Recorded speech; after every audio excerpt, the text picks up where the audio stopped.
that gives them the lead, and they took a major step towards getting there with that big play right there. Now a chance to make that big play really hurt. It's 1st and goal just outside the 5. Throwing is far. This is caught. And he gets halfway there from the 6 to the 3 on a gain of 3. So the ball position now at the 3. Here's 2nd and goal.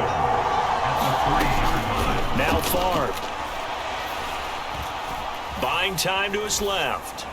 And that one off the mark behind him. Incomplete. Boy, you will not see a quarterback of his caliber miss on one like that very often. I mean, there it is, wide open, got the shot, and he misfires. We talk about, boy, he'll want that one back all the time. He definitely wants that one back. They'll look to throw on 3rd and goal. Forced out to his left. And they're going to get to him. A sack. Sack back at the 9-yard line. In for the sack, Myles Garrett. You know, on these types of plays, we're always looking to assess blame. Okay, where did it break down? Sometimes it's just a great play.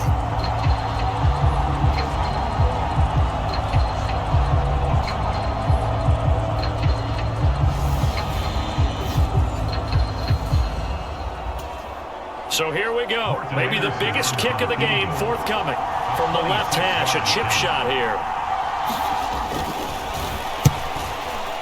The Hall of Famer's kick is good. And in the 4th quarter, this game is tied.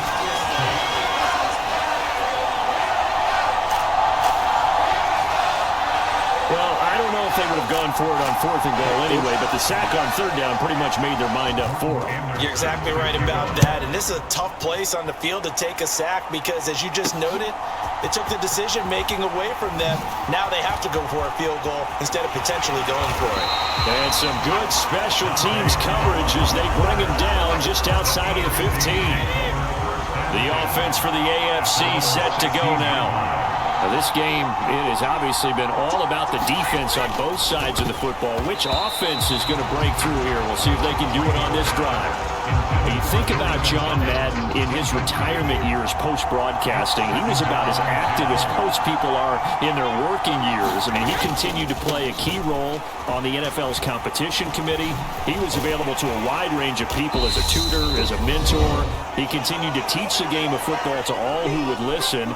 And Charles, as you and I know, he even continued to provide input, a lot of input on the Madden video game. Yeah, I know a lot of folks that design and build this game. Certainly look forward to their yearly visits out to the Madden compound that he had out in the East Bend. They pitch the new aspects of each year's game to him, get his feedback, and then get to sit back and spend 6 hours with him on a Sunday, watching football and listening to him tell stories and talk even more ball. It had to be an incredible experience for all involved. And out of bounds, this will depend on where they spot it, and they'll say at the 45. The offense for the NFC ready to get their next drive started. To throw is Favre. Got a man, it's Randy Moss. And he'll be brought down inside the 40-yard line. Partner, they're clearly saving those timeouts, but they still have to work with some urgency to put themselves in the right position. So from the 39 now, they'll come up on a 1st and 10. A give running left, it's Sanders. Slipped one tackle, but no more as he's knocked to the deck behind the line of scrimmage. He'll lose a yard there, and it's 2nd and 11. And the trend continues here in the 4th like it was in the 1st, 2nd, and 3rd. He's had nowhere to run. And you're probably thinking to yourself, why do they keep feeding him the football? Well, they trust him first and foremost. They do believe that over time he might actually pop one of these runs. But bottom line is he takes care of the ball well for them, so they'll keep handing it to him. Looking at a 2nd and 11 now after the loss. Another run with Sanders. Trying to run inside, but nothing there. No gain that time, and it leaves him with 3rd and 11 coming up. Big 3rd down. A field goal from this spot, 57 yards as they hope to move it a little closer. On the counter now, it's Sanders. And he got blown up. Losing yardage on the play back at the 44. Not at all what they envisioned on third down, 3 yards in the wrong direction. They're making steady progress, but I see your face. You're worried about that clock. I'm worried about the clock, and at some point, you have to have a splash play in there as well.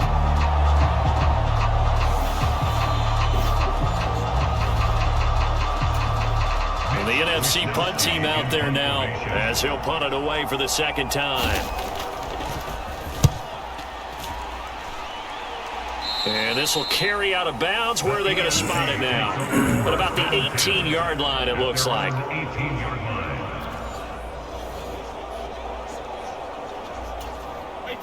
The AFC offense set to take their next drive.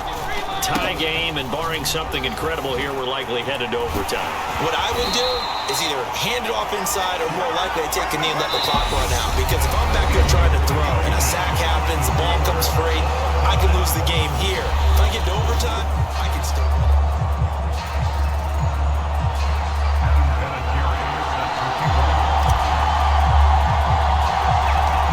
Fitting is this, extra football at the Coliseum. Let's just keep playing. Back underway in the John Madden Legacy game. He was solid on the field goal, but not as solid on the kickoff there, and that'll put him at the 40-yard line to start this drive. Well, you don't see that often. He just mishit it, and it goes out of bounds. Well, I know sitting up here, and I'm looking at you, and you're looking at me, and I know we're both thinking the same thing. Isn't it easy enough to keep it between the sidelines? Because unless you're intentionally doing it for some reason, well, that's a costly mishit, and now you put your team in a bad spot. And he'll get it into enemy territory just across midfield at the 49. On any explosive run, you can almost feel the ground shaking, and that's from the offensive linemen creating space for their runners. I had an old coach tell me before that he always told his runners, run around the offensive line in pregame. Get used to the ground shaking so you don't trip and fall when it happens in a game. And he is met quickly in the backfield. Down he goes, folded like a lawn chair.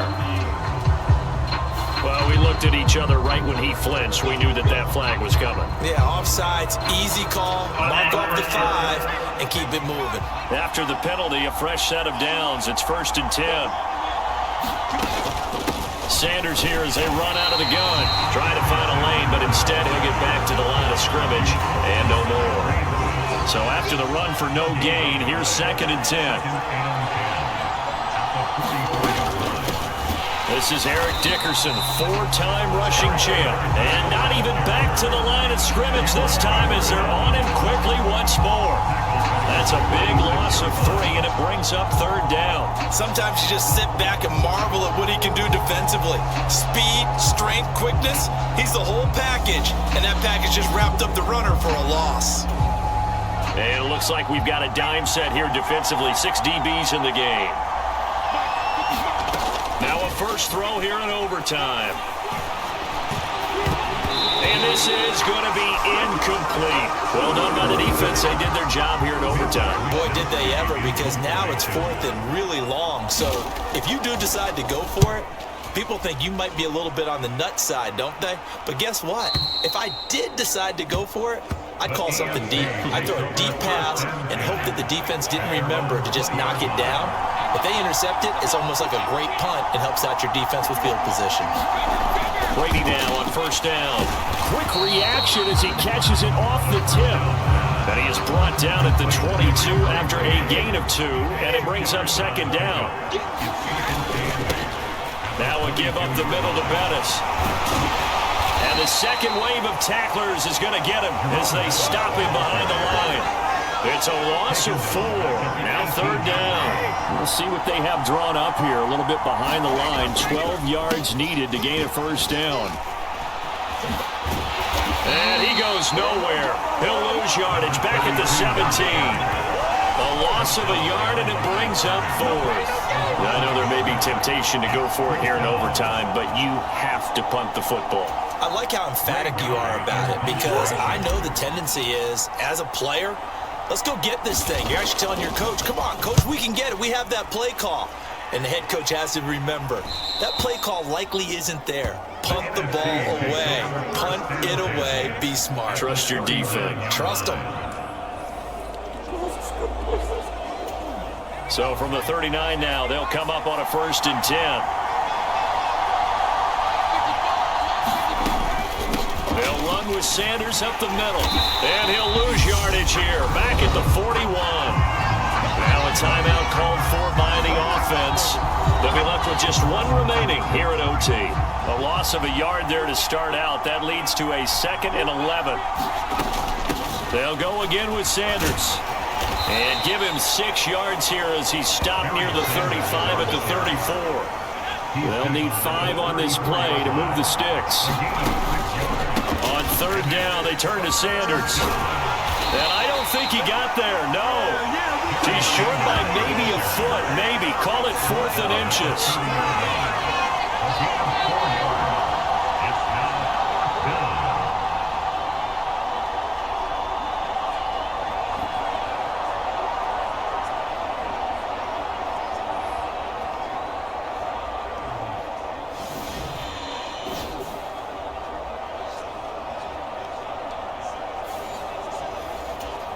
So everything rests on the left foot of the great Morton Anderson.